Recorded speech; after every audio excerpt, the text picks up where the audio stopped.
Hello, welcome to Diploma Sports. My name is SC, and I'm joined by my two friends, Ghost and Steven. We are an intelligent intersection of politics and sports. Forgot to mention that. Hello, gentlemen. How's it going today, SC? Steven, your typical hello. How's it going, you guys? Yeah, it's going well. How are you guys doing? We are well. After that excellent Trump speech. Yes, it was fascinating.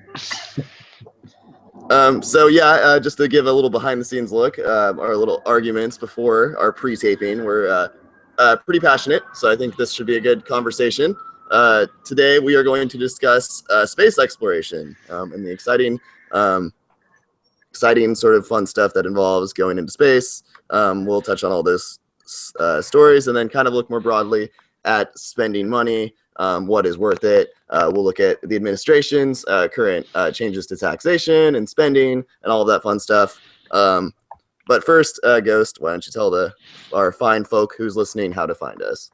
Yes, to all of our viewers, you can always, of course, find us on Facebook on Diploma Sports. You can find us on Twitter, of course, at Diploma Sports, and Minds and Gab at the same at Diploma_sports hashtags, or I don't know, whatever handles or whatever they consider those. Of course, you can also find articles by our fine authors at WordPress at Diploma Sports. All right, take us away, Nick. Essie. All right, so first thing I want to talk about, and this is just completely off topic, but I just have to talk about this. So I don't know if you guys are aware, but Kyrie Irving was quoted in the locker room as saying that he believes the earth is flat. Now, I think that's absolutely absurd, and obviously it's absolutely absurd. But is this something, I think this is a broader point because Bill Maher brought this up on his show, and I think it ties into our last discussion. We'll just spend brief time on this, and then we'll move on. But Bill Maher talked about this, how there's just sometimes people are just wrong. And this is obviously one of those cases. It was funny because Draymond Green was quoted in the locker room saying, oh, that's his opinion, and if he believes it, so what? And I think as a society, we need to say, no, he's wrong. He needs to be told he's wrong. He's not able to have this opinion. I remember there was someone on the Rams who said he didn't believe in dinosaurs, and I'm sorry, they're dinosaurs. They were real. So yeah, I just needed to say that. Kyrie Irving is an idiot, and he should be told so.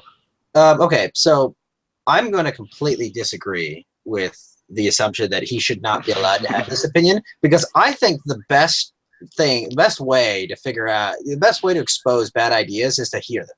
I think it's just like, no, it's stupid, okay? You can look at any heavenly body in space. They are spheres.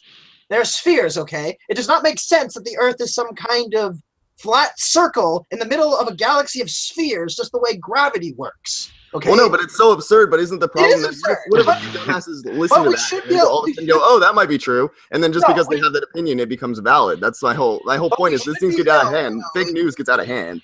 We should yell at Kyrie Irving and tell him he's a dumbass. Okay, that should be how we retort. But he should be allowed to voice his dumb shit opinion. Okay.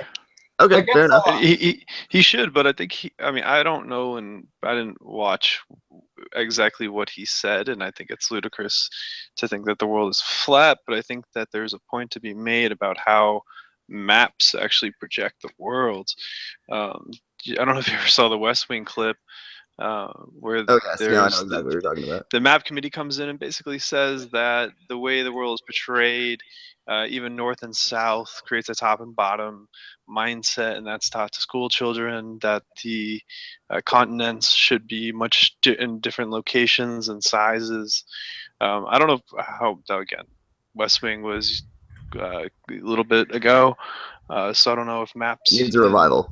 I don't know if things have changed, and atlases and maps have changed to accurately portray the size of continents and the location of certain places.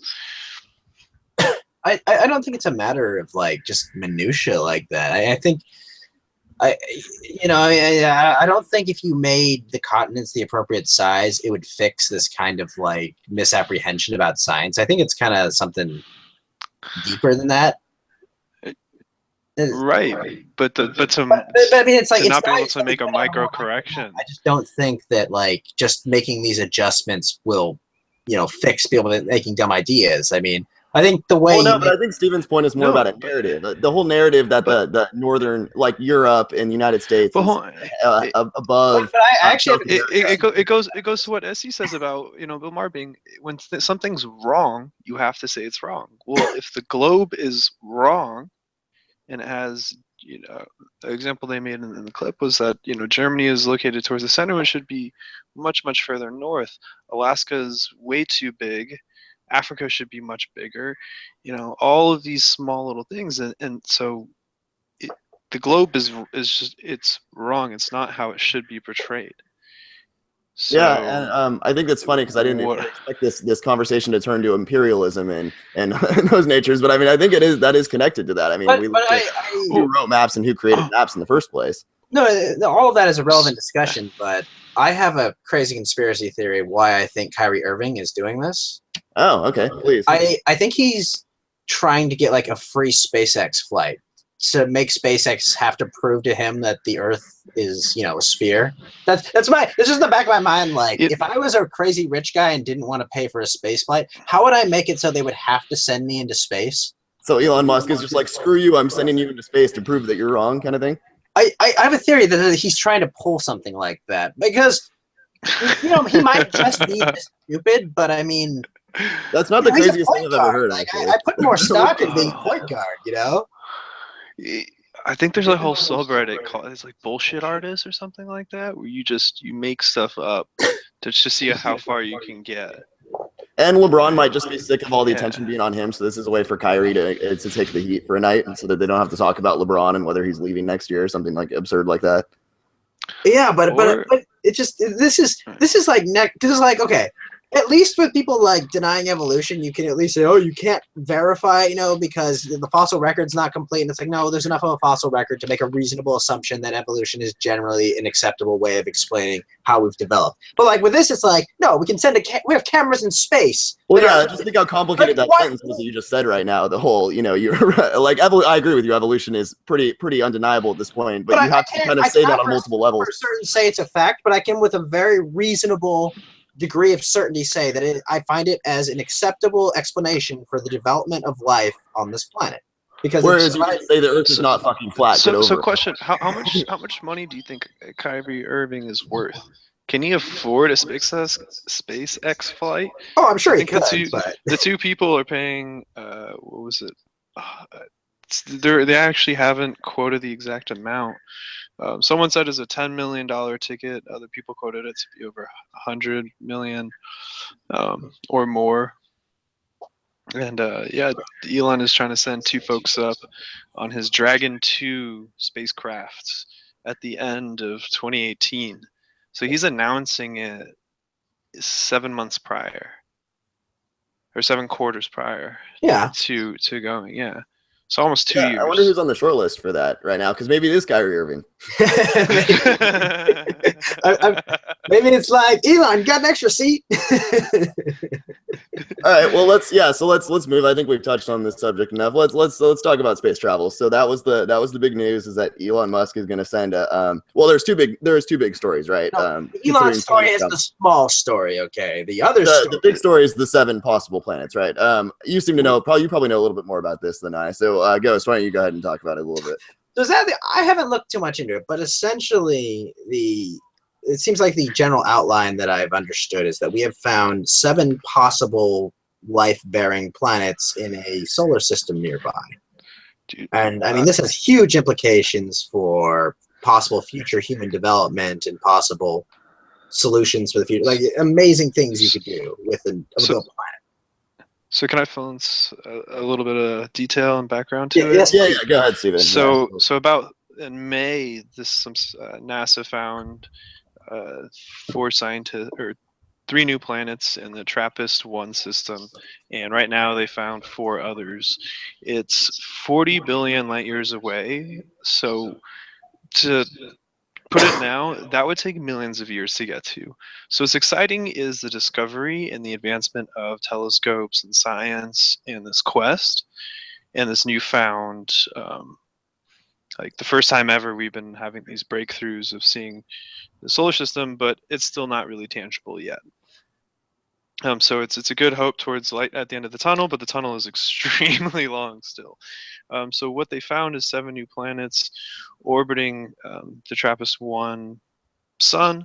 They are all closer than Mercury, I believe, or they're what's the closest? Yeah, Mercury. And they all have 3 of them have some sort of life zones that we're trying to explore more about. And they were found by NASA's JPL Spitzer Space Telescope mission, which is in SoCal with you guys. Yeah, SoCal Pride. We discovered the Yeah. planets. Yeah. So. Well, yeah. Oh, sorry. Continue. No. Go ahead, you guys. That's. Yeah. So I was just gonna say. I mean, it's all really interesting because I just remember always. Since we were kids, I'm sure we've always talked about going to other planets and the whole. And it was always Mars was the main planet that we would think to go for. As the discussion has progressed over the years, I've kind of always just assumed that we couldn't reach a planet, or we just obviously were hundreds of years behind the technology. I did also assume that if we ever did find planets, we would just kind of colonize them. Not necessarily for like add people there, but just go to the planet and get resources. I figured that would be the only sort of thing that would sort of spun us actually doing this. So I think it's really crazy that we did actually discover some planets that obviously this is as you said, far down the road, but very, very fascinating. I do ultimately think though that as humans, us aspiring that we're going to suddenly save the human race by colonizing on another planet or by moving. I still think that's kind of a pipe dream at this point. I don't know if you guys agree with me. Well, I wouldn't argue that we need another planet to save ourselves. I'm just talking about for human development in general. If we could become what do they call it? Not interstellar, but like a intergalactic or something. I don't know. Interplanetary species. I'm saying like if we could have, we could have outposts on Earth and these planets as well.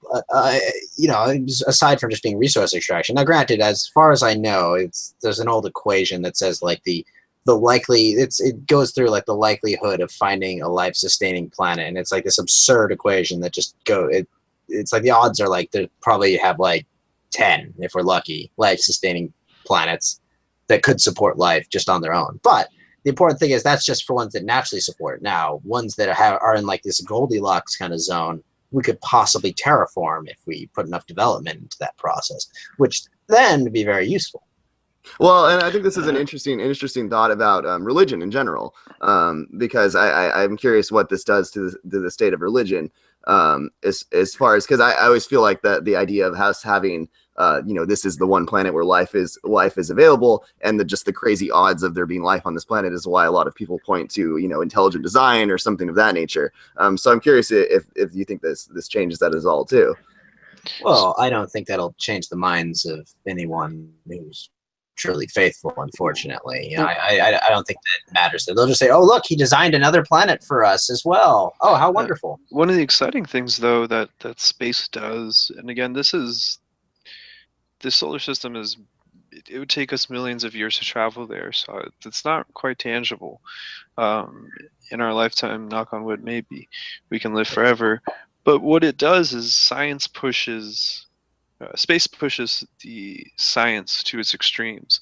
And when we talk about space travel, you're trying to package human life and human survival in a little vessel and be able to have enough food, water, the necessities for life. Either grow it. Say we start spending long-term missions and we can grow our own food in space from photosynthesis and the right nutrients and all this crazy stuff. That to me is the most exciting part, is like how far it pushes science, and science is so rigid in logic.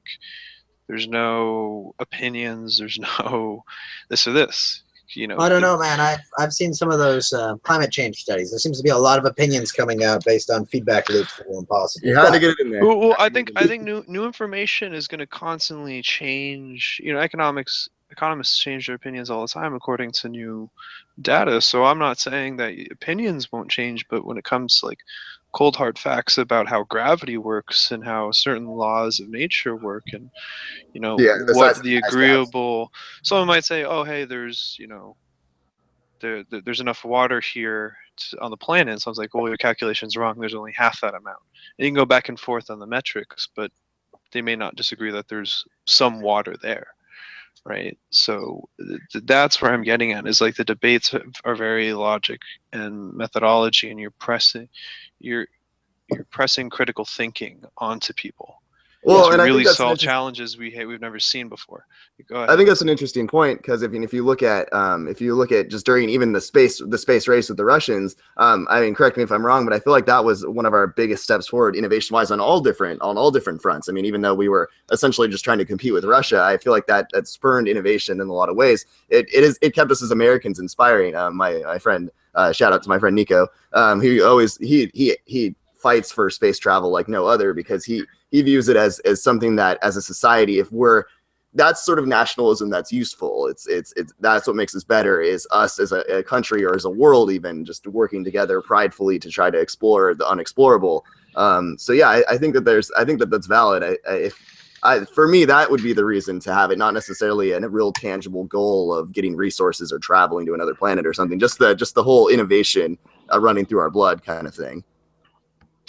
Right. I mean, and I think that space and the military and medical, I mean, those, like, the strongest materials that are going to be used in space are applicable in everyday life. And that's the beautiful thing. Like, the technology is so transferable. It goes to everyone, and that's, I'm a futurist. I think that that's really the direction we need to be going, and so that's really exciting. And next is that I think they're going to keep up. JPL and at NASA is going to send up the James Webb Space Telescope, which is going to be 1,000,000 miles from Earth to view solar systems. And I was just hearing today that they're actually training, for lack of better terms, like artificial intelligence to read imagery and help create images and like systems, and help build systems for scientists to see and to actually visualize. So the expanding vision we have into space is going to increase tenfold, I think, every year. Like, it's definitely following Moore's law in that capacity. So we will see, what this universe holds, and it'll become a lot clearer, much, much faster than it has ever before. So that's going to be really exciting to see what happens. So Definitely. So no, I mean, all this is interesting, but I've always hoped that we get away kind of from the federal government controlling space. The kind of trying to set and do most of the space travel and space exploration. Now, as far as government programs go, to me it's one of the less egregious ones, because I agree with you. I think it does support national pride, and it very much does. It seems like a very interesting use of nationalism, of innovation, and sometimes some very interesting things come from the individuals working in those programs and the minds that they tap. I'd be more interested in seeing, my ideal would be to kind of have the government put almost like a bounty out, and say, look, you find a planet with life, or you find a way to get to that planet, we will give you some sort of reward. We'll, give you a tax break, or we'll give you some incentive-based system for space exploration. I mean, so that's exactly what SpaceX is founded on. They're going after RFPs, which is requests for proposals from the government, to saying who can go deliver cargo. And their rocket ship landing over and over and over again has reduced the cost, because everyone's sending burned rockets, or they have to go retrieve them out of the ocean, or go do some crazy thing to go reuse a rocket. SpaceX is sending it up and having it come down exactly where they want it. So they've reduced the cost. I don't know how much exactly, but a significant amount if they can reuse a rocket ship. So that's, to me, like exactly where private enterprise has come in, and Elon Musk right now is making a marketing ploy saying, 2 years early he's going to go deliver people, send them around the moon. I don't think that's ever going to happen in 2 years, because it'll be out when the Model 3 is out, is what you're saying. Yeah. I mean, the thing with Elon Musk though is to your point, he is representing capitalistic enterprise and the free market. a bit No, crazy. no. No, but he is fulfilling the role I you're asking disagree for. completely Well, on that why is aspect. he not? Why is he not? Well, no. Well, why Well, not? I would say the original He's filling the role incarnation of Elon exactly you're asking for. No. The So, original. No. but you're asking. What I'm asking for, that was nothing to do with the free market. That was just a way to alleviate government waste and abuse. Well, no, No, but it has nothing to do with But the free that's market. exactly he's a what they're private doing. enterprise, right? But do you think Huh? Elon Musk is not running the most efficient? He is much more efficient than any government program would be doing the same thing. Why? Because he is. Yes, of course he is. so that's fulfilling the role you've asked But for. you have to understand, all of his businesses are essentially kept afloat by a mass combination of tax credits and government programs. Like, his businesses don't work outside of tons of public funding. But That's not to say he's not but, better than the government running those programs themselves. No, he's infinitely better. Right. Well, then what do you But if you look at the cost of it, okay, so I totally agree with you that yes. So look at Elon Musk's companies as a outsourced R&D program, right? And that's exactly what it is, because what you would have on the reverse is more government scientists trying to do solar or trying to. But let me clarify kind of what I'm saying though about this. What I'm not saying that Elon Musk is worse than the government. What I'm saying is that the free market has nothing to do with forcibly taking money from someone and giving it to someone else, which is what a lot of these tax breaks and RFPs do, is that the government is taking money from other people and paying Elon Musk. Okay. So if it was the free market, it'd be, look, I want to send your astronauts up there, and someone would make that money themselves and give it to Elon Musk. But the government is paying Elon Musk to take stuff to astronauts. But they're taking our taxpayer dollars to do it. Well, but then you have to get mad. But then you have to get mad at the United States government and saying, "Hey, take down the International Space Station. Stop. Because we don't want to pay Elon Musk anymore." So, that's my whole point. It's like, Elon Musk isn't the problem. Well, I'm not Elon Musk is is the middleman to deliver a product. So the American government is paying an outside entity to deliver products to. If I might interject here, I think there's 2 points that I think I want to make about. Wait, before Nick, I just want to understand. I think you're misunderstanding me. I'm just making a philosophical distinction that Elon Musk, what he's doing, that is not the free market working. That's some kind of capitalist, kind of corporate, crony capitalist kind of system that's working in concert with the government. I'm not saying that we should just stop the space program. I'm just saying it's not philosophically the free market. But that's exactly how requests for proposals are the government's market-based No, but philosophically, there would be no government in a free market. But how exactly would any without any sort of government initiative, though? You think someone's going to go to space? There would be no government. Philosophically, on that point, if there were no requests for proposals, the government would be doing everything then said in-house. Yes, right? I'm saying that is worse than the current situation. So how are you getting? So that's what I'm saying. Which is why I'm not criticizing Elon Musk for what he's doing. Yeah. I'm criticizing your assertion that that's the free market working. That's not the free market working. But there's no such thing as the actual free market. I think, and this is the problem I have a lot with the conservative arguments is, it's taking money from other people, but it's doing what we as a society have wanted to do and need to do. It's us being more efficient. I mean, it's ultimately when you govern, it should be about what's effective. How often are you saying the government did that very efficiently? Well, no, but if they're doing it efficiently, remember healthcare? Why are you complaining about it? Who cares if it's not actually? No, I'm not complaining about the government doing this, paying Elon Musk and doing this through. But this is a reasonable solution to. I agree. I'm saying I agree. This is a reasonable solution. What I don't agree with is characterizing this as a free market solution. Right. This is a better solution than what we were doing before.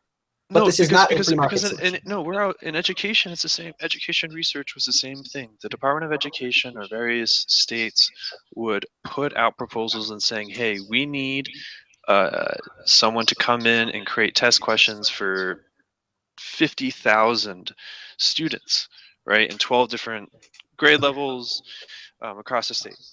So send us your bids." And we, as different companies, would have to go bid, and sometimes we would win, sometimes we would lose, and we would be able to FOIA is a Freedom of Information Act, and we would request the proposals to see how much they stated they would do things for, right? And or to see the quality of the proposal and why we didn't win. So we knew we can either undercut the market or we could provide an extremely high quality product. And that way the government had 10 different proposals to this problem, and they got to choose. How is that not free market? How is that that not is a market. the most? That's a market. Exactly. But as soon as you have the government involved, it is no longer free market. Yeah, but free market has never really existed in that form. Because who is the customer for those test questions? But you're focusing on who's the customer for the a main definition rather than customers of states. The states get to decide who they want. That's the whole. The states are the one. The people with the money. Philosophical distinction. Yeah, what's your point? What's your so you getting super tied up in the word free versus market-based solution? Is that the whole problem? Because free market does not involve the government taking money from people by force and giving it to corporations.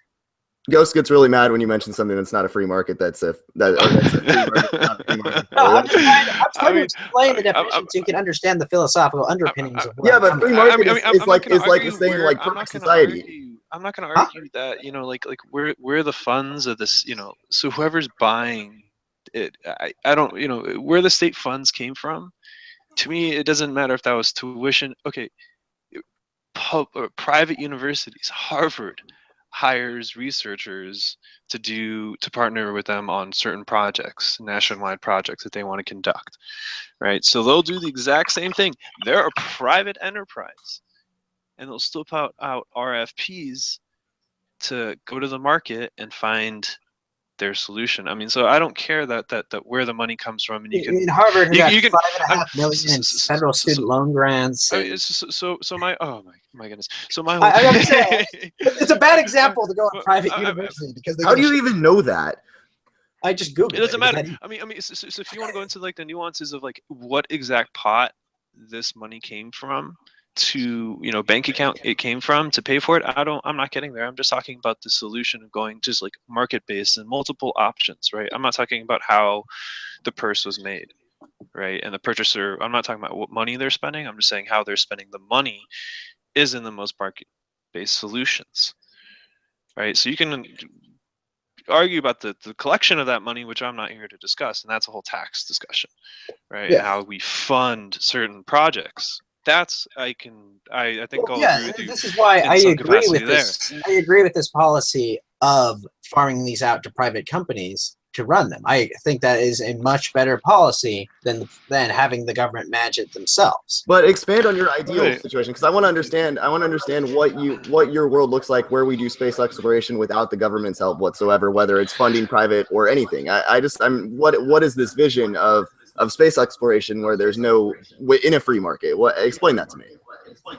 Well, that'd be a free society. A free society, essentially, anyone that had if enough people had a vested interest in space, they would gather together and they would invest in programs that involve, space travel, space exploration. But do we have a vested interest in that? Would we, as a society, do that on our own? Do you think that we would come together and spend, if it was to be up to you, hey, you can pay $100 and contribute to this space exploration, would you pay that $100?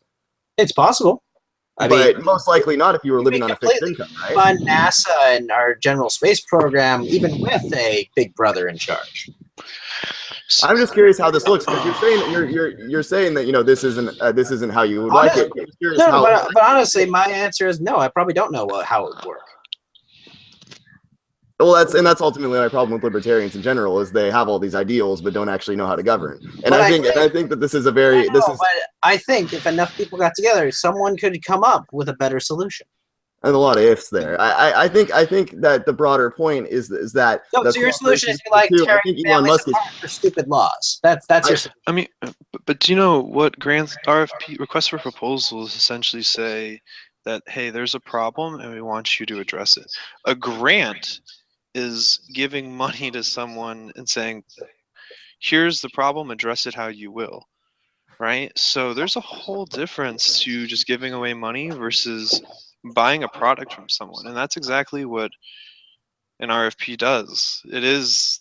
Yes, and an RFP is a much better solution than a grant. I will agree. Well, no, and I agree too. I mean, Elon Musk is proving that this is a more effective way to do this, but it doesn't mean that the next step is then to completely eliminate the government. I think if we just continue on this, no. I mean, we unfortunately have too many threats in the world. There's too much, I mean, like there's too many other impediments before you can move to a free society. You have to make the entire world more peaceful before you even started moving towards that. So and what happens here in SpaceX is privatization of an industry, and Elon Musk just happens to be a lot more open about it, but he can charge a lot more and be a lot more inefficient.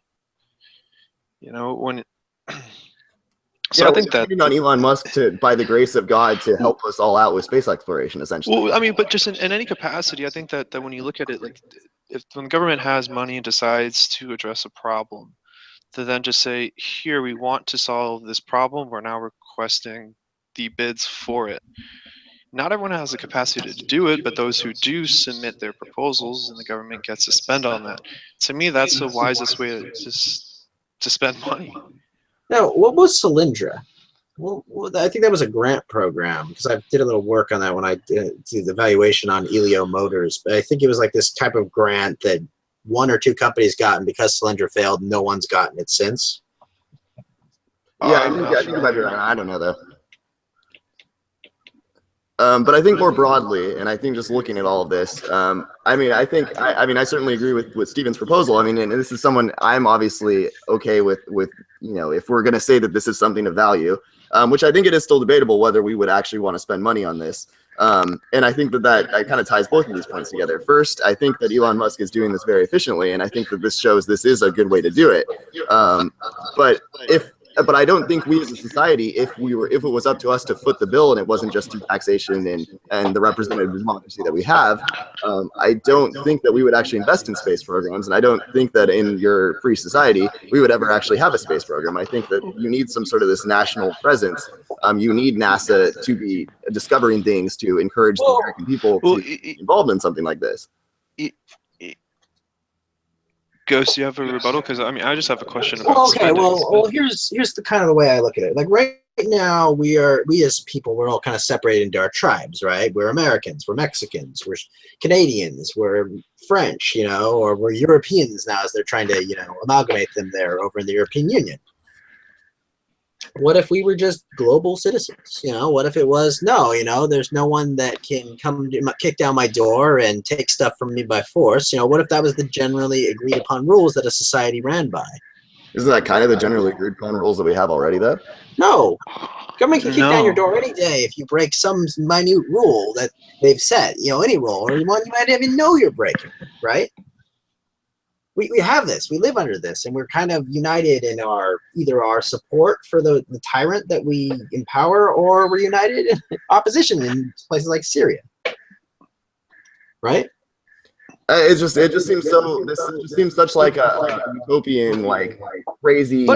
How is this? I like to figure out how we're actually going to solve issues and actually accomplish things, and it just seems like you're so stuck on this, and it's just no. But wait. Let's go over something. Right? When we raise children, we raise them in the framework that we currently exist in, right? Where we empower a entity with all of the ability to enact violence without having violence enacted upon, right? That's the framework we currently live in, and all of we raise our children understanding this framework and teaching them that that's how society works. So to say that these people that were raised in a society where that wasn't the core framework for which they're raised in, to assume that those people would have our exact same mindset, I think is grossly naive. No, I wouldn't believe that necessarily, but I just think I think we're getting too convoluted in the ideal rather than just coming up with solutions. I guess would be my and that's why I think the RFPs are a good solution. I think in the world we live in, that's a good solution. I mean, but switching to spending in a little bit to what you're saying is like, if we actually gave people the independent choice of what to spend money on, do you think that the 10% increase and $54 billion Trump is proposing to boost the military with is what the people would spend their money on if they had the choice? I don't think so. And Ghost, do you think so? Well, if it was their own money, probably not. I mean, so I mean, and I'm just curious to know what you guys think of Trump's joint Congress address and some of the budget proposals he's made. And I just want to talk about like some of the pledges about having to replace and repeal and replace Obamacare and put in something that will let people have essentially. He made every guarantee to them. He wants to increase spending while cutting taxes on the wealthy. So I'm just like curious to know That sounds the money. That sounds terrible for the increase in spending. Great for the tax cuts.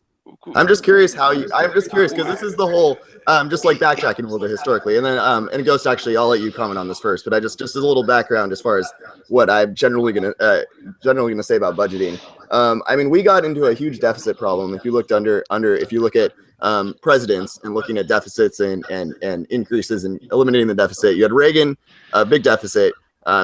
Bush, obviously, same thing. Clinton comes in, we have a surplus. And then Bush comes in and we have a deficit. And I think that there's a big misconception that you can somehow cut taxes on people, increase spending on the military, and somehow save money.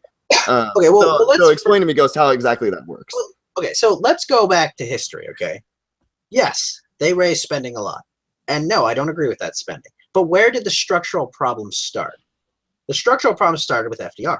FDR put forth a whole bunch of social programs that are all becoming insolvent and are all becoming huge drains on the budget. LBJ spent $20 trillion on the war on poverty and made more poor people. In fact, that $20 trillion is the size of our current deficit. So in this fight against poverty with all these programs, we've spent all this money and we've gotten more poor people. So you have to take those things into account when you remember, yes, Reagan ran up the deficit. That was wrong. Reagan was weak on immigration, just like Bush was. No, but again, we don't need to focus on Republican Democrat. Just the simple question: how do you save money by spending and then cutting taxes? I'm talking about the policies that were put in place at those times had consequences that were not felt immediately. They were felt decades later. Right. Well, what about the argument having a war on poverty is an intangible this is what kills me when there's so many wars on intangible things. Like, you can't hold poverty. There's no point into which you say poverty is defeated. I'm talking about the general policies behind the war. I agree with you. I mean, it just goes to anyone making any no child left behind or all a lot of policies to me in that capacity when they're trying to fight intangible things are just, it's throwing money at something like that there is nothing actually there. We created Medicare and Medicaid in 1965. That was part of the war on poverty. We created food stamps, which are becoming we have 10 million more people got on food stamps during Obama's term. That's actually not true. There's no verifiable reality of that. That's a Fox News stat. Where are your numbers? More on military than we spend on anything. Where are your numbers for food stamps coming from? I have them all right up here. I just got to pull them up real quick. Pull them up because I've heard that, and I want someone to verify for me where the point of difference comes. Well, the sequester in 2014 cut a lot of programs in a lot of ways. So there's no way it could have increased that. So I just want to get to the end of the history. It's like, so what does this history tell us about today and what Trump can do and about what he's trying to deal with the budget? Yeah, I agree with you on how the issues might have been caused and how we got here, but this is how the cards are dealt. So what hand are you going to play? And to me, the hand that's trying to be played or proposed in a 10% increase, tax cuts, changing healthcare. So what is it? A $1 billion infrastructure bill. So $2 trillion. Yeah, no, I know. I don't. Don't forget the wall. I thought it was a billion. The wall is nothing compared to that. I'm not even talking about what he wants to build. I don't even remember. I kind of forgot about the wall. I keep thinking it's not even feasible. But I'm thinking about roads and proper infrastructure, right? Things that will benefit manufacturers, the real economy. So how that's such an increase in government spending and such a decrease in government revenue. You clearly don't understand the Laffer curve, my friend. Well, no, but explain it. How does this happen? How does it make sense? How do you deficit spend and decrease the deficit? Okay, well, no, you're not supposed to deficit spend. That's the problem. But we are going to deficit spending. No, I know. This is the problem, is that we're still deficit spending. It's one of the things I disagree with Trump on. He's definitely spending too much money. He needs to cut the budget in many, many places. Now, the point about cutting taxes to increase your revenue makes a lot of sense if you think about all the things that are involved with it, right? We have a lot of tax dollars that are just lost overseas to better tax environments. Most people don't want to put their money overseas because it's less valuable there. The problem is our taxes are still too high. 35% is too much for corporate tax rates, way too much. In fact, our corporate tax rate should be 0. You should just pay taxes on points of sale. Not VAT taxes. No, that's also a mess. But my point is, when you reduce taxes and you reduce regulations, and in concert with that, people are more willing to bring their money back home. They're more willing to hire here, build things here, construct things here. And when that money flows into our economy, it gets things going. It gets people hire people here, which means more people have money, and then they're willing to spend it here. And then they also have more of their own money, which they can spend back into the economy and choose what to do with it. All right, well, pushing back on that logic, though, real quick. Why? So these companies are just going to come back because they have lower tax rates. But if they still have to pay employees at a reasonable wage, why would they leave Mexico or China to come here? Or are you just talking strictly like companies that are not going to pay their workers $1 an hour? Well, it's not a mass portion of the country that works at the minimum wage or that very low wage. And most of those people are young people. It's a very small amount of people trying to sustain a family on that wage compared to the young people working on that wage for a first job. Wait, in this country, that's definitely not true. The average, that's definitely not true in this country. Yeah. No, most people at minimum wage are not supporting a family. No, most people at minimum wage, are average age is like 30 now. It's not college kids. Yes, and they're not supporting a family because no one can afford to buy a damn home. Yeah, but no, they are supporting a family. Just because they don't own a home doesn't mean they're not supporting a family. That's crazy. So everybody that works at McDonald's isn't supporting a family. I think that's really crazy. No, I'm not saying everyone who works at McDonald's isn't supporting a family. There are some people who are supporting a family. Majority of them. No, the majority of people on minimum wage are not supporting a family.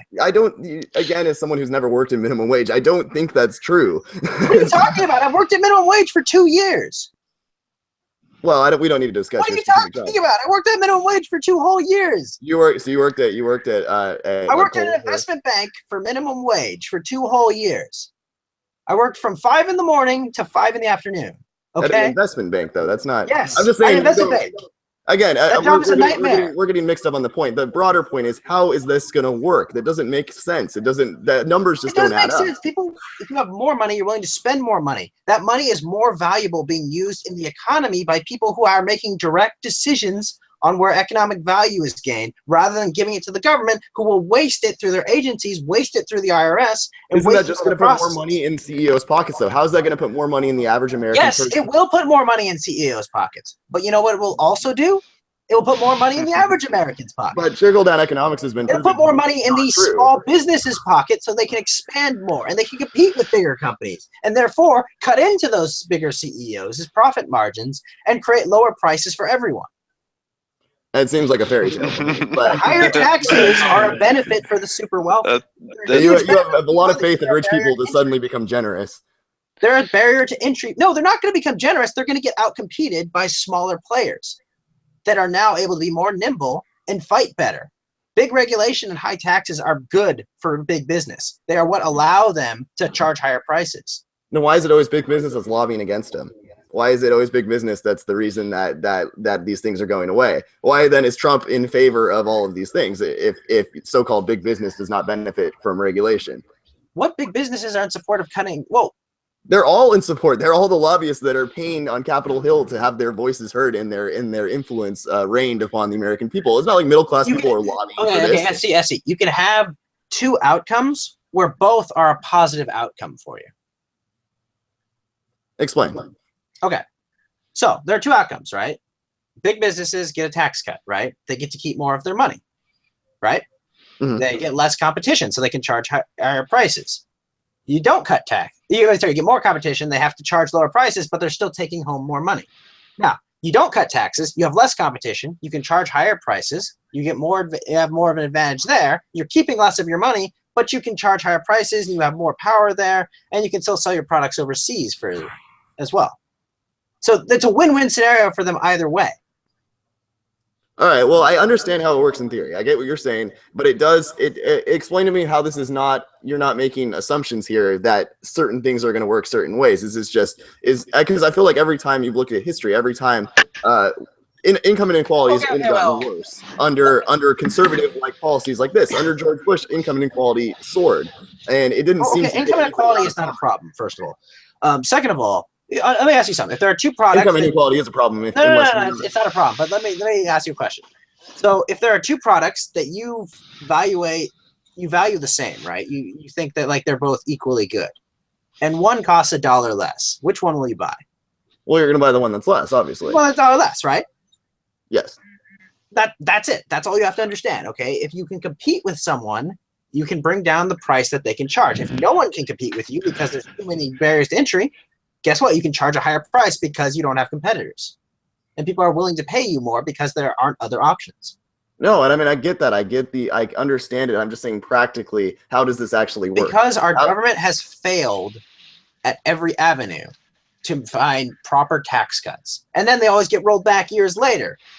Which, here's the thing, like, if you know, like, oh wait, Democrat can get. So you don't think what Trump's doing is right then? What is that? So why is what Trump's doing good then?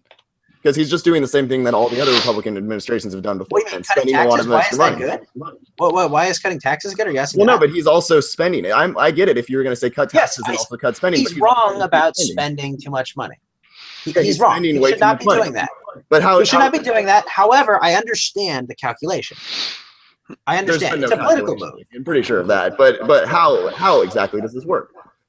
I don't understand. I don't understand how it cannot work. I don't understand how you can like get riled up about how space is funded and then like come to logical terms saying that Trump spending money irrationally is a calculated political move. Like that it doesn't have any logic behind it in my mind. Well, it does. Yeah, it keeps centrist. No, it makes perfect sense. It keeps centrist. It keeps people of centrist political ideology and some, center-left Democrats happy and can expand his base in certain states he won before. All right, but okay, let's look at the So it's okay to spend money to seize and retain power? No, it's not. I disagree with what he's doing. But then what would you rather him do? What is the ideal process for him? Just that he cuts everything and cuts everybody's taxes, right? Yes, let everyone have more money, but also provide less government service. And exactly how would that work? So let's more broadly in just one specific manner. Like, and this is like what I was hoping Trump would actually talk about. It's just like name something somewhere that you would actually want to start talking. Like, let's get into maybe not this podcast, but sometime about like the details of like the dollars and nickels and cents of like where are you trying to take money and move it to. When you talk about removing inefficiencies, what's so inefficient that needs to be removed. I agree that there are some things that need to be adjusted, but so that's where I really want to get into it is like specifically like what are the grievances that Trump's talking about, and where did he talks about I'm going to clean things up. Like, where do you want to start up? Like, I'll bring my broom. Like, start sweeping. Yeah, and I think I agree, Stephen. Like, ultimately, yeah. If we probably shouldn't be spending with the deficit. I mean, I would argue that that you need to spend money to make money. So I'm okay with deficit spending to a certain extent. But if you're gonna run on a platform of being a conservative, I just don't see how this is conservative. It doesn't seem like this should match up with your ideology whatsoever. He's a center-right nationalist. He doesn't have to appeal to any Republicans, and yeah,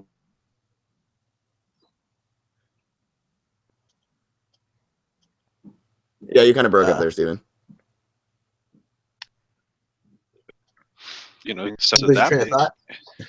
Promise. Can you guys hear me? It's a little better. Yeah, I was just saying that he has to appeal to his base, which isn't necessarily the base of the Republican Party. So, and he doesn't really owe them a whole lot because they didn't help him a whole lot getting there. Well, to Yeah, be that's fair, fair. though, the other option is it's like the fiscally responsible conservatives are really stuck, right? Because think about what half the Democratic Party wants. They want Bernie Sanders' unfundable socialism, and that could not be funded under any circumstance. Debatably unfundable, but okay. Change the laws of reality. You could not pass his student loan, his college plan. You could not All pass. right. Well, I want to healthcare. address that in a minute, but finish your point. Because I But think that we can transition to this in a second. Because I want to. the reason why Trump has to do some centrist infrastructure plans is a political move, because if the Republicans win in 2018, which I don't think he needs to do, because I think the Republicans are going to clean house in the 2018 midterms. They're going to destroy. It sound like someone who's getting a little cocky, but Yeah, their town halls. Oh, really? Tom Perez is going to lead that party back to power? The corporate yeah, I know, but who colluded with Hillary Clinton? You know what? I'll give it to you. All the emotion in the town halls that I saw, I think that they point to a Republican dominance for sure. Oh, what, certainly, those people were so happy. That has not been proven. You can't say that on. Marco Rubio held didn't Marco Rubio hold like an unprecedented like 5 town halls because so many people wanted to congratulate him on the good job he's doing. They were just cheers. Well, did you see the leaked recordings of people preparing for those town halls? Yeah, those recordings. Yes. Well, okay. I don't put much stock in that, especially when you got someone saying, "I commit voter fraud in person," and still tell me voter fraud doesn't happen. Yeah, it doesn't happen. But anyways, we don't need. It doesn't happen, even though there's no evidence of that either. But if you want to live in that false world where there's voter fraud and 3 million people who can't vote voted for Trump, sure. But anyways, I want to point on more. We're getting off topic. The broader point is you want to say that Bernie Sanders is things are unfundable, that it's just not realistic. But then how can we afford a $52 billion increase in military spending or whatever it is? How is that realistic then? How can we not pay for people to go to college and that be unrealistic? But then Trump can just foot a bill to the military and increase our spending by $52 billion or 50-something billion, whatever it is. And that's somehow possible. How is that possible? Russian narrative, I guarantee he would have probably increased the budget less. Well, okay, but just answer the simple question. How is it that we can always pay for military increases? We can always pay to give the police more SUVs. We can always pay for these things that Republicans want, but we can never pay for anything progressive. We can never pay for food stamps. We can never pay for any of this stuff. When it's like, yes, we can. It's all coming from the same pot. It's just you don't care about those funds.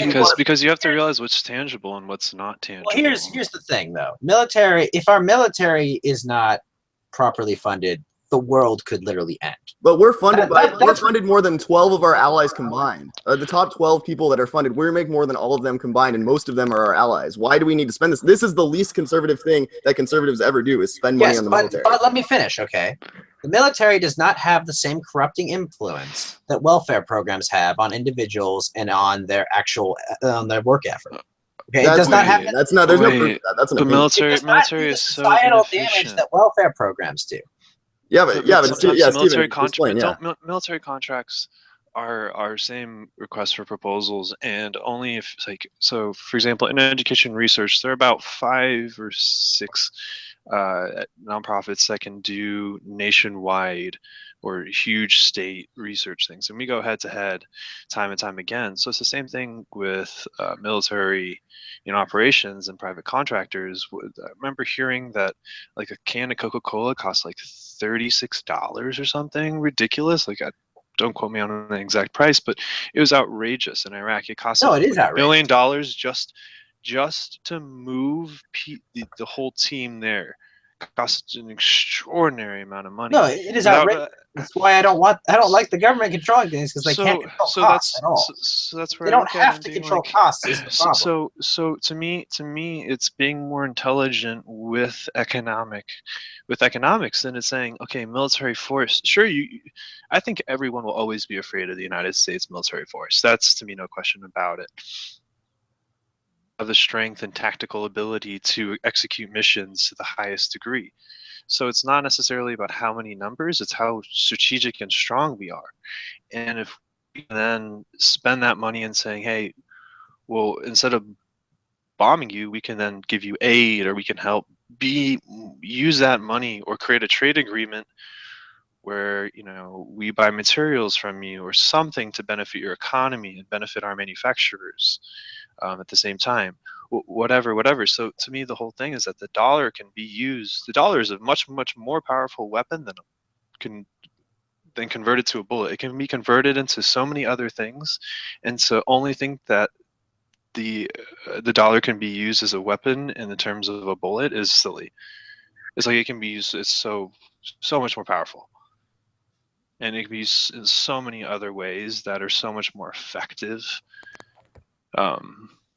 For example, we did Russians back in the day. We put in, and you guys there? Yeah, go ahead. Yeah, yes. Sorry, we put in. We allowed us to put in embargoes to block certain Russian diplomats. I think this is during the Cold War, I believe, or even more recently, from trade and their businesses. So instead of shutting down the entire Russian economy, if we found someone who was, a spy or did something against the United States, we targeted them individually, and that was extremely effective. So it's just imagine if a country, France, or the entire European Union put an embargo not on the United States, but all of Trump organization. So the entire U.S. would be fine, but just Trump organization would have the embargo. I'm not saying to do that by any means, but that's kind of the example of like what they did and its effectiveness. So you could just imagine what would happen. So to me, the dollar can be used in a lot more ways than a bullet. It's so silly to think that we need ammunition to stop people, because that's obviously not the most dangerous thing. Well, and just kind of tying together the 2 points that you guys made, and just kind of looking at, so Elon Musk is doing something super efficient with how he's doing it, but private military organizations have proven to be widely disastrous and end up costing us a ridiculous amount of more money, and then we end up killing civilians, and they're not held accountable, and there's so many problems with private military organizations. So what would be the answer here then? If Ghost, you are obviously against spent the federal government doing it, the federal government does all of this terribly, but in this case, the federal government, even as inefficient as it is still better than private military. I think that's undeniable. So what exactly would be your solution to this? I've heard the founder of Blackwater, I can't remember his name, it's Eric something, talk, and I would listen to a few talks about him before you just immediately. Well, no, but I mean, I've just seen there's numerous stories of things gone awry. The fact that they're paid a ridiculous amount more than our military, our servicemen are. Those things, but come on, how many stories have we had about U.S. troops doing horrible things around the world? Well, yeah, but in Korea, U.S. accountable. Then you hold them accountable, though.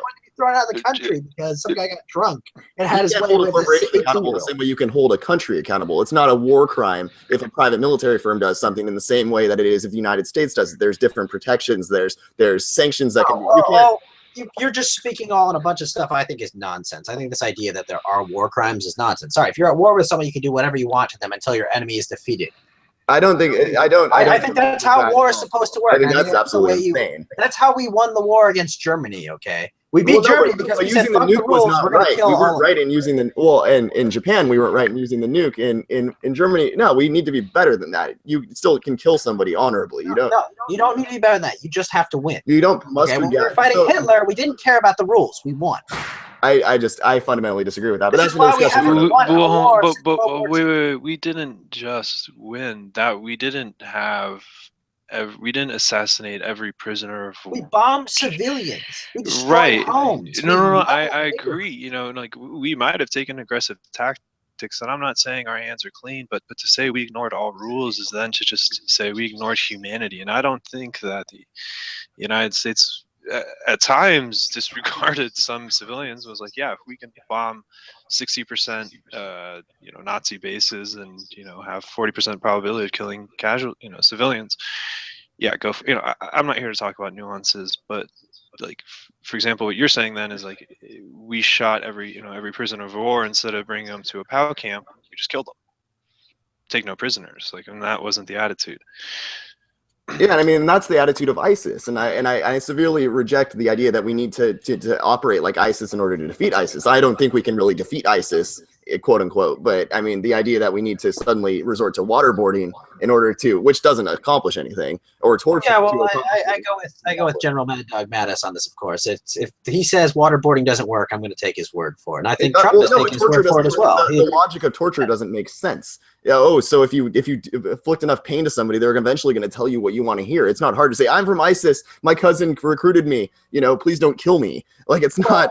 Well, no, I think the problem with torture is that, like, even if you have the information, like, everyone knows if you give up, everyone's seen enough movies to know once you give up leverage, they put a bullet in the back of your head. Like, it's not a hidden fact that, like, oh, you're going to let me go, right? If I tell you what you want to hear. It just doesn't make sense logically. No, it doesn't. That's the problem. It's like, you have leverage when you have that information. Like, that's the only leverage you have. What are you going to do to someone that has no leverage? You're going to dispose of them. But I mean, the point is if we're gonna, I push back on this because whether it's talking about a variety of these issues, maybe logically you're right. It's war, so it should be whatever it is. And we've gotten way off topic, but we'll just say this one thing: you have to be as brutal as possible. You have to have your enemy not want to fight you. But see, I don't necessarily beat them into submission. Yeah, war is terrible and war is ugly, but I still think we have to maintain our integrity and our ethos as a society. As soon as you've gone to war, you're in an offensive war of any kind, you've given up your integrity. You've given up all semblance of trying to resolve the issue like a civilized human being. You are a savage at that point. Well, no, and I do agree with that to a certain extent. And this is my point. It's like, at that point, why not go full on? But no, if you're going to I got to push back on that just a sense. It's like when you go to war with someone, they might lose their civility, but that doesn't hold you accountable, like make you responsible to go all out aggressive on someone. No, if you declare war on someone, you have given up all semblance of civility.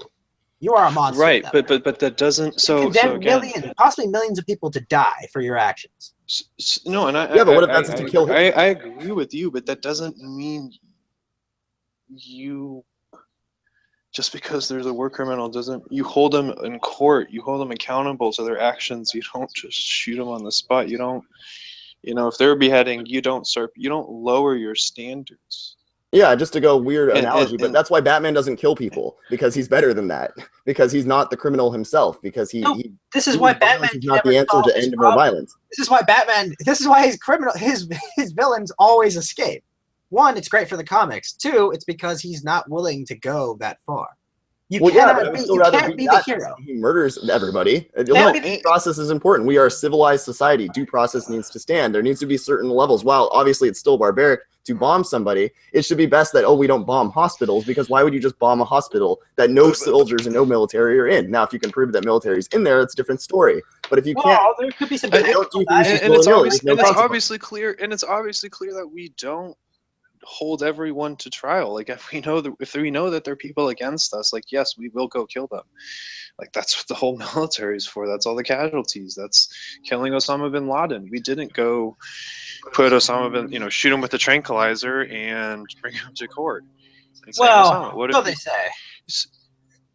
And I can name more. I don't know the name of more high-level terrorists that we've killed and assassinated, through bombing or whatever, or strategic missions. My whole point is that, like, you don't lower your standards. If someone came and said, "Hey, I'm a top-level ISIS official and I surrender," like, all right, we're going to beat the shit out of you and make you tell us everything, blah, blah, blah. And then once you're done, we're going to kill you and behead you because that's what you've done to one of our journalists. No, but that's resorting to the barbaric. Different. Or even if we caught him. What would you, so if we caught a top official, like, I wouldn't support doing that. Yeah. So, saying we shouldn't have done the Nuremberg trials. Well, we had the Nuremberg trials, right? I mean, that was the point. No, but are you saying that, like, we shouldn't have, pretty much did a kangaroo court and executed all these German officers who were just following orders? But we knew they were guilty. They were still guilty of war crimes. We determined that they were guilty, though. They were still due process. They chose to side with the Nazis, and they chose wrong. And sometimes that does cost you your life, but at least it was determined, and we didn't do it. How much of a choice did some of them have? I'm not defending anything they did, just let me be clear. But, like, you're living in Nazi Germany, and What do you Nazis are a different story. I mean, if you want to talk about the narrative, what peer pressure you might have and what environmental stresses you have, I think everyone can make a case from a German following orders to someone in a gang. And if you don't do a certain mission in your neighborhood, your whole family's. My whole point is that you can make environmental circumstances and hearsays all day long. Yeah. So I agree with you to some standard. That holds true. And you can definitely empathize with the person. Yeah, but my whole point about this whole idea of war crimes is a nonsense. I don't want to see war ever again, and that's why I want war to be as terrible and awful as possible. Absolutely not, because that doesn't promote any. War does not promote anything. No, because you have to. Because you're not promoting diplomacy, and so how did war is the end of diplomacy? War is where diplomacy ends. War is the death of diplomacy. Not if you don't allow diplomacy to survive, and that's my whole thing. So if you make war, this end all be all, so it's like, okay, if you guys stop talking, we're gonna kill you. No, that to me doesn't. It's not you're doing a weapons of mass destruction.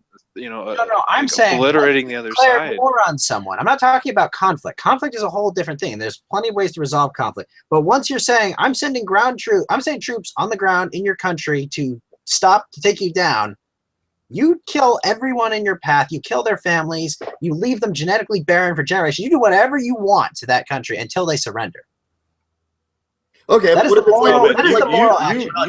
You really like the new general. Oh gosh, who took over General Flynn's spot? Oh man, or the General Flynn, who was just outright kind of crazy about. Flynn had a little bit of that. Flynn had the same like, if we're gonna put troops on there, everyone's gone.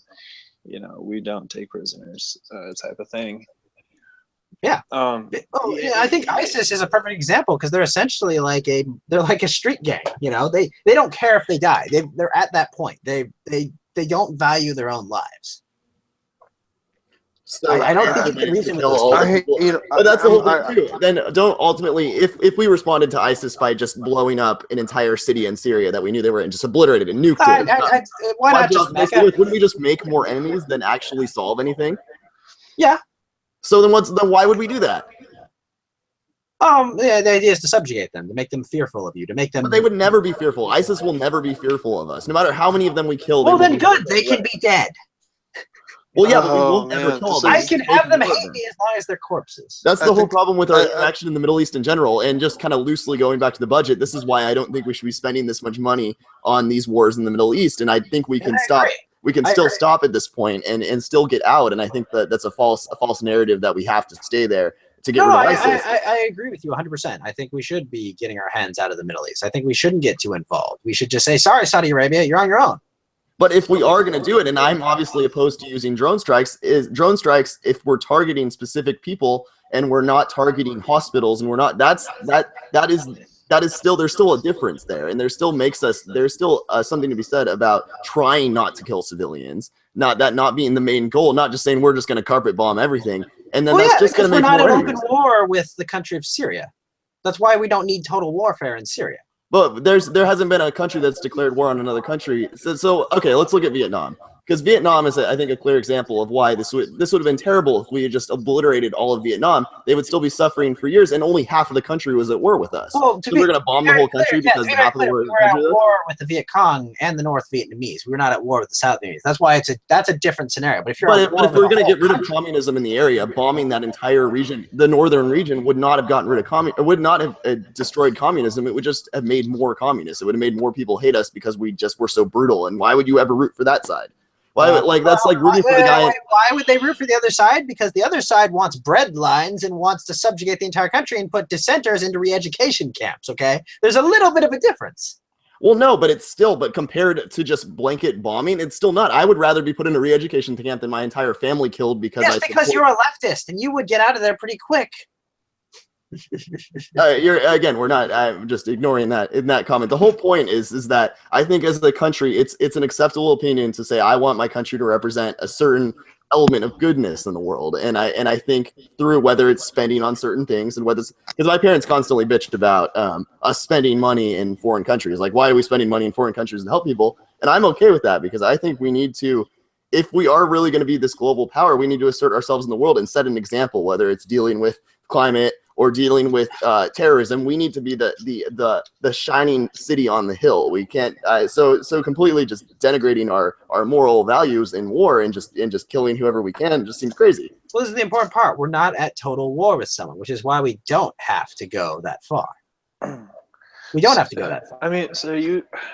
Again, I think we need to go. We need to spend another topic talking about budget and sort of the technicalities of the budget and what you define as war, because you're right in the fact that we aren't at war. We are at some middle ground conflict that Obama signed an executive order or it was some law that Congress passed, and it's like some silver lining that has essentially extended the Iraq and Iran invasion to present day. And that little tiny pin is what's holding the legality and enforcement and ability for the United States government to continue the conflicts in the Middle East. So I would be more interested to talk about the funding and also talk about exactly the legislation that is allowing us to do this, because if you're actually talking about war signed off by Congress, that's something very serious. Yeah, this is why we need to take full consideration before we do any of this. But right now, there's a loophole that allows the president to kind of make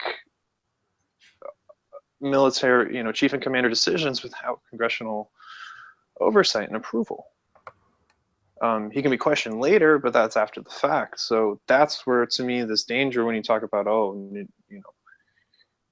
them all to hell while I look at the current situation and be like, no, because what you're talking about would equip this current situation, I feel like.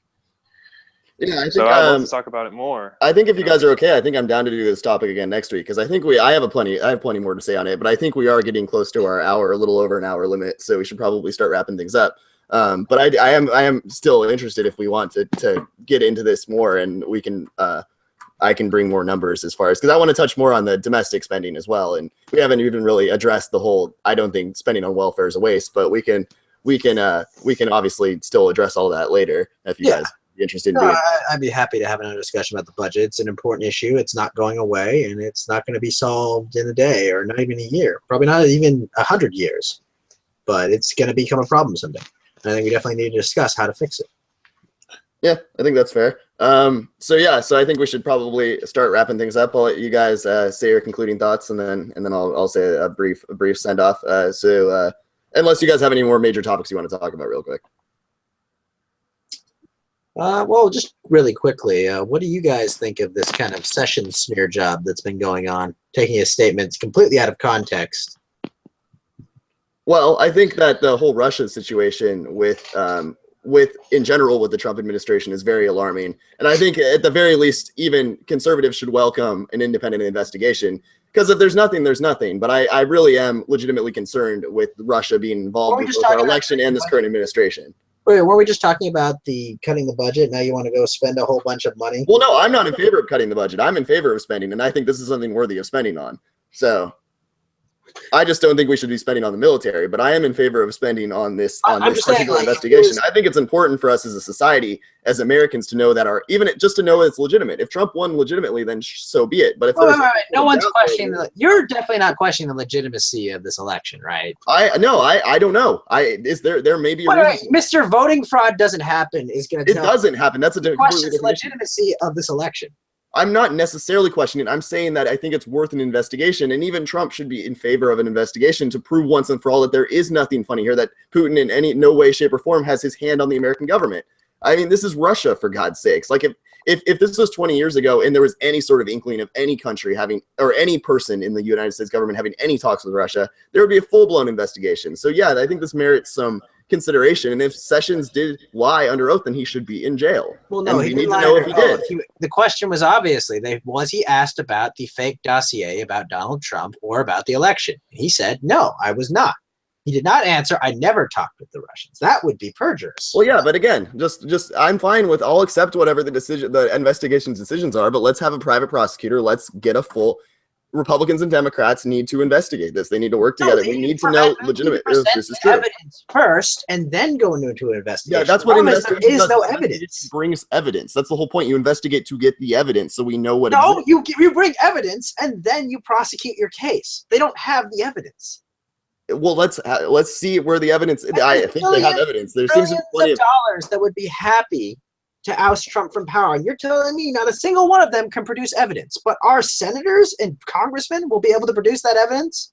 I'm just saying, let there be an investigation. I'm just saying, I don't trust my politicians to do it. I trust citizen journalists to do it infinitely more than my politicians. And there's plenty of journalists that see some pretty fishy shit here. So I think I'm okay with and not citizen journalists. John Podesta had 75,000 shares in a Russian energy company after the Clintons sold 20% of the U.S.'s uranium. I remember when we investigated that. I remember the media crusade against that. Oh, wait, no, that was crickets. Well, there should have been something against that, too. There should have. Good for you to admit. But this is why I don't care at all about your righteous indignation about Trump in this investigation, because... Well, no, but my righteous indignation is consistent there. I think there should always be... You weren't consistent back then. You didn't care. You were willing I would have said that it was merited investigation. I'm just as mad at you that we don't know the truth. We just need to know the truth. All that matters is the truth. Sure, I'll agree with that. I don't see any evidence. When I see evidence, then I'll say, okay, we should. Yeah, you obviously don't see any evidence because you read Breitbart. There's plenty of evidence. The New York Times, CNN, what evidence? Legitimate news sources that have legitimate evidence. Well, no, but what's the evidence? Wait, what's the evidence? Well, there were talks between whether it's Podesta talking while he was on the Trump campaign, whether it's calls, where there's mentions about sanctions, which were Flynn did clearly. That's why he resigned, because Flynn clearly did talk to the Russians about sanctions during the part of the time where he was illegally supposed to not be doing that. So yeah, there's plenty of he talked to the Russians about sanctions after the election, and the reason he resigned is because he lied to Mike Pence. Well, no, and he lied he lied under oath too. The Clintons talked with the Chinese before the election as well. Now, I'm not saying that justifies what Mike Flynn did, talking to the Russians after the election. The Clinton Foundation is not the Clintons, but no, I know, no. They're very intertwined. Now I'm talking about Clinton officials talk to the Chinese, not the Clinton Foundation. All right. Well, obviously, we'll just see what happens. It was supposed to be brief, so I'll just say my point is I'm okay with an investigation. I don't think it's for naught. I'm okay with spending money on it. Steven, do you have any thoughts? I mean, on Sessions, we'll see what, to me, the rest of the hearing says, and I still have to read up more about it. Flynn was an interesting thing, and I don't know, there are just a lot of coincidences with Russia and the Trump administration that just should be explained to put a lot of people at ease and aren't. And we can go into it later, but I'll leave it at that. So yeah, that's pretty much it. All right. Well, do you guys have any final thoughts on the budget and what we've talked about? Any concluding remarks you guys want to make? No, I'm good. I kind of want to make a concluding remark about the whole Sessions thing. All right, go ahead. You know, and my thoughts on this is just, I think you bring up a great point, Steve. You say that, oh man, it's a lot of coincidences going on.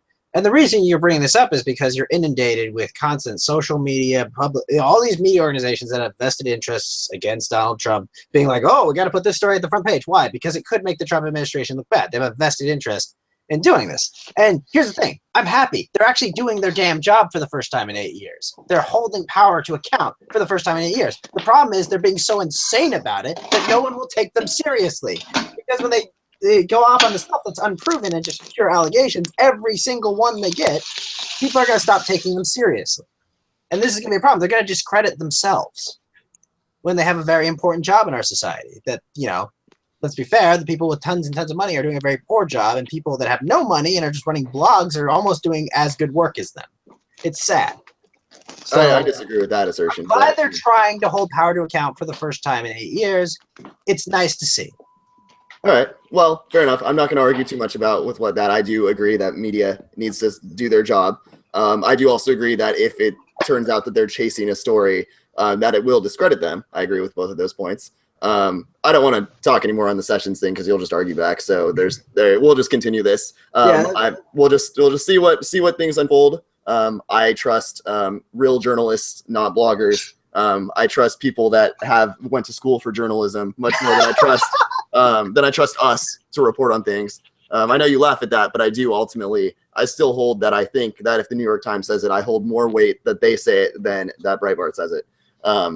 But nonetheless, I guess we can just end there because that's the.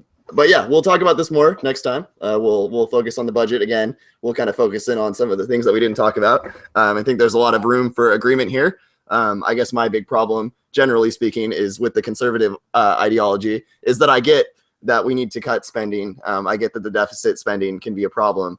My main point would be that I think we just need more compromise. There's often times during the Obama administration where he says, I'm in favor of, $10 in cuts, $10 in, so would you be in favor of cutting taxes by 10 to increase spending by 1? And nobody came to the table wanting to compromise. I know I'm misrepresenting those numbers, but basically the point is that it seems like conservatives never want to come to the table when it comes to these kind of discussions and admit that we can't obviously just get rid of social programs in general. But yes, there is some room to go in and cut some regulations and to cut some certain programs, but there needs to be a middle ground there. And ultimately, I don't think libertarians know how to govern. I think they know just how to bitch. But that having said that, that would be my conclusion. And unless you guys have any other final thoughts, I will sign us off. I just want to say, okay, look, libertarians don't want to govern because they don't, murder their opponents, and they don't, they don't do those things. That's the problem, is they're not willing to go far enough to seize power. That's the problem. Libertarians actually want to work within the system to make things work. And you're right. You are right, though. You brought up an excellent point, that the Republicans were cowardly and that they did not go and cut taxes. They did not push their power to cut taxes and make Americans' lives better. They have failed us on that. And this is the problem. This was the problem with the old Republican Party, is that they failed to deliver on things. They just kept the status quo. This is why young people like myself would call them cuckservatives. It's fun. It's fun, and they were cowards, like, oh, look, they passed all these times. We want to repeal Obamacare. We're going to repeal Obamacare. The second they have the opportunity to do it, whoa, slow down. We don't want to lose in 2018 because there'll be short-term consequences for people who could lose Medicaid. Okay, that's why they're cowards. All right. Well, I agree that they are indeed cowards as well, but I think for slightly different reasons. But we'll leave it there. We'll pick up this discussion next week and kind of touch on some of these broader points. This has been Diploma Sports, an intelligent intersection of politics and sports. My name is SC. Joining me on the line is Steven and my friend Ghost. I forgot your names for a second. Very sorry. This has been a very enlightening discussion. Again, to our audience, if you get angry about anything that any of us say, that is not a good excuse to not be engaged. Read up and learn your arguments and come back and give us some feedback and give us some things to talk about, because we would love some feedback. But again, thank you for listening and have a great night. Yeah, everyone have a good evening.